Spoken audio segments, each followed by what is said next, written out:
ഹൃദയത്തിൻ്റെ ശക്തി കൂട്ടുന്ന ഒരു അമൂല്യമായ കാര്യം പറയാൻ പോവാണ്. നിങ്ങളുടെ ഹൃദയത്തിൽ, ഒന്ന് ശ്രദ്ധിക്കണേ, എല്ലാ സ്ത്രീകളും ശ്രദ്ധിക്കണം. നിങ്ങളുടെ ഹൃദയത്തിൽ ആരോടെങ്കിലും വെറുപ്പുണ്ടെങ്കിൽ 1, ആരോടെങ്കിലും ദേഷ്യമുണ്ടെങ്കിൽ 2, ആരോടെങ്കിലും പകയുണ്ടെങ്കിൽ 3. എന്താ പറഞ്ഞത്? വെറുപ്പ്, ദേഷ്യം, പക. മനസ്സിലായിട്ടില്ല? നിങ്ങളുടെ ഹൃദയത്തിൽ ആരോടെങ്കിലും ഇപ്പോഴും ദേഷ്യമുണ്ട്, അല്ലെങ്കിൽ ആരോടെങ്കിലും ഇപ്പോഴും വെറുപ്പുണ്ട്, അല്ലെങ്കിൽ ആരോടെങ്കിലും ഇപ്പോഴും പകയുണ്ട്. അന്നെന്തോ കല്യാണത്തിനാറ്റം പോയാലെന്തോ പറഞ്ഞു ആളെ കൂട്ടത്തിന്ന്, അതെൻ്റെ മനസ്സ് നിപ്പുമായിരുന്നില്ല. നഷ്ടം, നിങ്ങളുടെ നഷ്ടമാണ്. അന്ന് ജെൻഡർ ബോഡി മീറ്റിങ്ങിൻ്റെ അന്ന്, കമ്മിറ്റി മീറ്റിങ്ങിൻ്റെ അന്ന് എന്തോ ഒരു വർത്താനം പറഞ്ഞത് ഇപ്പോഴും ഓനത് പറയണ്ടില്ലേനും. അതെന്നെ മനസ്സിൽ നിന്ന് മാഞ്ഞ് പോവൂല എന്നാണ് നിങ്ങൾ പറയുന്നു എങ്കിൽ നിങ്ങൾക്ക് രോഗം ശിഫയാവൂല, സാധ്യതയില്ല, ചാൻസ് ഇല്ല. ഫോർഗീവ് മൈൻഡ്, വിട്ടുവീഴ്ച മനസ്ഥിതി. ഹബീബായ സയ്യിദുനാ മുഹമ്മദുർ റസൂൽ സല്ലല്ലാഹു അലൈഹി വസല്ലമ തങ്ങളുടെ ഏറ്റവും വലിയ പ്രത്യേകത തന്നോട് തെറ്റ് ചെയ്തവർക്ക് പുറത്തു കൊടുക്കുക, തന്നോട് അപരാധം ചെയ്തവർക്ക് പുറത്തു കൊടുക്കുക, തന്നോട് അനീതി കാണിച്ചവരോട് മാപ്പ് കൊടുക്കുക. അതുകൊണ്ട് ലോകത്ത് ജീവിച്ചവരിൽ ഏറ്റവും ഹൃദയശക്തിയുള്ളയാൾ, ഏറ്റവും വലിയ മനസ്സമാധാനത്തോടെ ജീവിച്ചയാൾ സയ്യിദുനാ മുഹമ്മദുർ റസൂൽ. ഞാൻ ഒരു കാര്യം പറയട്ടെ മുഅ്മിനീങ്ങളെ, ഞാൻ നിങ്ങളുടെ ഓരോരുത്തരുടെയും വ്യക്തി ജീവിതത്തിൽ ഗുണം കിട്ടുന്ന ഒരു വിഷയമാണ് പറയണത്. നിങ്ങളിൽ ഓരോരുത്തരുടെയും വ്യക്തി ജീവിതത്തിൽ ഗുണം കിട്ടുന്ന ഒരു കാര്യമാണ് പറയുന്നത്. ഈ സമയം വരെ, ഈ പ്രസംഗം കേൾക്കുന്ന ഈ സമയം വരെ നിങ്ങളുടെ ഹൃദയത്തിൽ ആരെക്കുറിച്ചെങ്കിലും വെറുപ്പുണ്ടെങ്കിൽ, വിദ്വേഷമുണ്ടെങ്കിൽ, പകയുണ്ടെങ്കിൽ ഈ സദസ്സെന്ന് പിരിയുന്നതിന് മുന്നേ അല്ലാഹുവേ ഞാൻ ആ വ്യക്തിക്ക് മാപ്പ് കൊടുത്തിരിക്കുന്നു എന്ന് പറയാൻ നിങ്ങളുടെ ഹൃദയത്തിന് സൗഭാഗ്യമുണ്ടോ? എൻ്റെ ചോദ്യം അങ്ങനെയാണ്. നിങ്ങൾക്ക് പറ്റുമോന്നല്ല ഞാൻ ചോദിക്കണത്.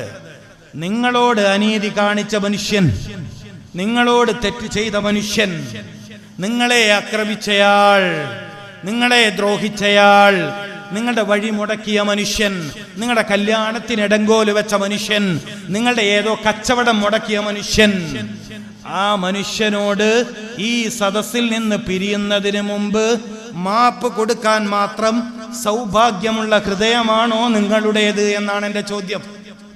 ഇല്ലെങ്കിൽ, ആ ഭാഗ്യം നിങ്ങൾക്കില്ലെങ്കിൽ നിങ്ങളുടെ രോഗം മാറാൻ ചാൻസ് കുറവാണ്.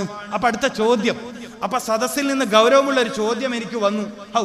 അവൻ തെറ്റ് എന്നോട് ചെയ്തിട്ട്, ചോദ്യമാണ്, അവൻ എന്നോട് തെറ്റ് ചെയ്തിട്ട് ഞാനോ എനിക്ക് പൊരുത്തപ്പെട്ടു കൊടുക്കാത്തതിന് എൻ്റെ രോഗം മാറാണ്ടിക്കേ?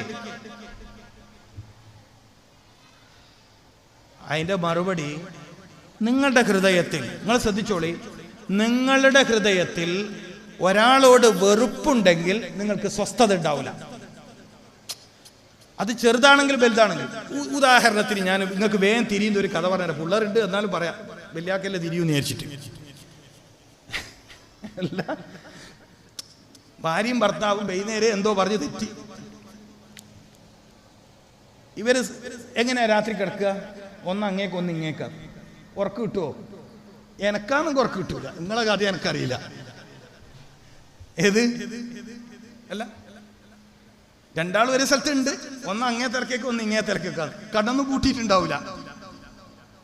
പച്ച മനുഷ്യനാണെങ്കിൽ ഉറക്കം കിട്ടൂല. എന്തേ? സമാധാനമില്ല, സ്വസ്ഥതയില്ല. വെറുതെ ദേഷ്യം പിടിക്കണ്ടായിരുന്നു. മനസ്സിലാകുന്നുണ്ടോ? ഇത് നമുക്ക് അനുഭവത്തിലുള്ള ഒരു ഉദാഹരണം പറഞ്ഞതാണ്. നിങ്ങൾക്ക് വേഗം തിരിയാനാണ് ഈ ഉദാഹരണം എടുത്തത്. അല്ലെങ്കിൽ ഞാൻ ഈ ഉദാഹരണം എടുക്കൂല, അല്ലെങ്കിൽ ഞാൻ ഈ ഉദാഹരണം പറയൂല.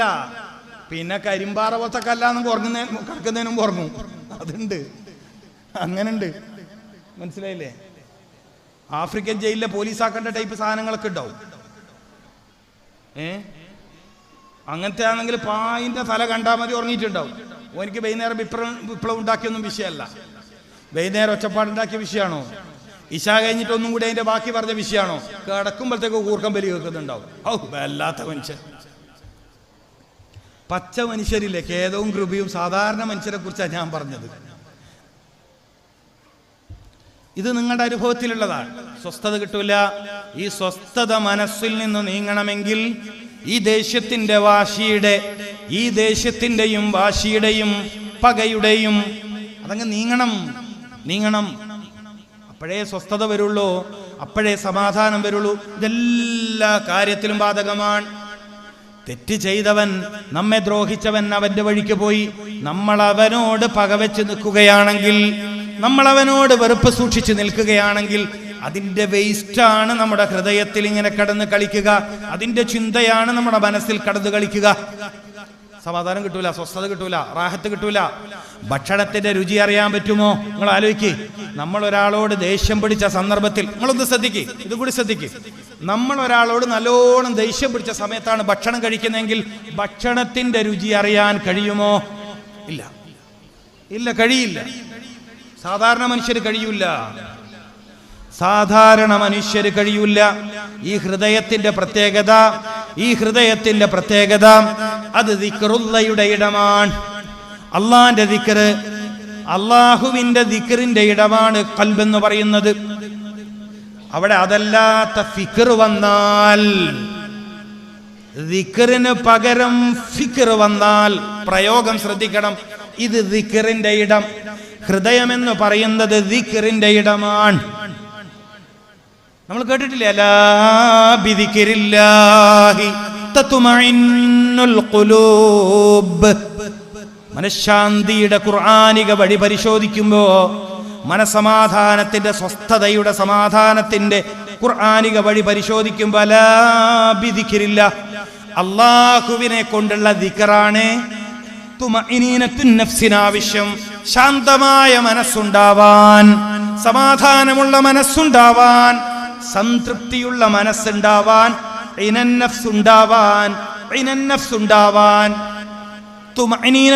ഉണ്ടാവാൻ, സാറ്റിസ്ഫൈഡ് ആവാൻ, സംതൃപ്തമായ അവസ്ഥയുണ്ടാവാൻ ബിദിക്രില്ലാഹ്, അള്ളാന്റെ ദിക്ർ കൊണ്ട് മാത്രമേ പറ്റുള്ളൂ. ശരീരത്തിന്റെ താളം പിഴക്കുന്നത് എപ്പോഴാണ്? ഫിക്ർ വന്നിവിടെ നിൽക്കുമ്പോഴാണ്. ശരീരത്തിന്റെ അവയവങ്ങൾ, അതിന്റെ പ്രവർത്തനം തെറ്റുമ്പോഴാണ് രോഗമുണ്ടാകുന്നത്. ഡിസോർഡർ എന്നാണ് ഇംഗ്ലീഷിൽ പറയുക. ശ്രദ്ധിക്ക്, ഡിസോർഡർ, ഓർഡർ തെറ്റുക, ഡിസോർഡർ ആവുക. ഇന്റേണൽ ഓർഗൻസ്, ശരീരത്തിന്റെ ആന്തരിക അവയവങ്ങളുടെ പ്രവർത്തനം താറുമാറാവുക, ഡിസോർഡർ ആവുക. Order disorder. നിങ്ങൾ ശ്രദ്ധിക്കേ, ഇത് പഠിക്കാനുള്ള സദസ്സാണ്, രോഗം ശിഫയാവാനുള്ള സദസ്സാണ്. കാലങ്ങളായി അനുഭവിക്കുന്ന പ്രയാസങ്ങളുടെ കെട്ടുകളഴിച്ച് തൻഹല്ലു ബിഹിൽ ഉഖദ് വതൻഫരിജു ബിഹിൽ ഖുറബ് വതുഖ്ലാ ബിഹിൽ ഹവായിജ്. സ്വലാത്തിന് വേണ്ടി ഒരുമിച്ച് കൂടുന്നവർ മനസ്സിലാക്കേണ്ടത്, മുഹമ്മദുർ റസൂലുള്ളാഹി സ്വല്ലല്ലാഹു അലൈഹി വസല്ലമ തങ്ങളുടെ നാമധേയത്തിൽ ഒരുമിച്ച് കൂടിയാൽ, സ്വലാത്തിന് വേണ്ടി ഒരുമിച്ച് കൂടിയാൽ, തുഖ്ലാ ബിഹിൽ ഹവായിജ്, അവിടെ ആവശ്യങ്ങൾ വീട്ടപ്പെടണം.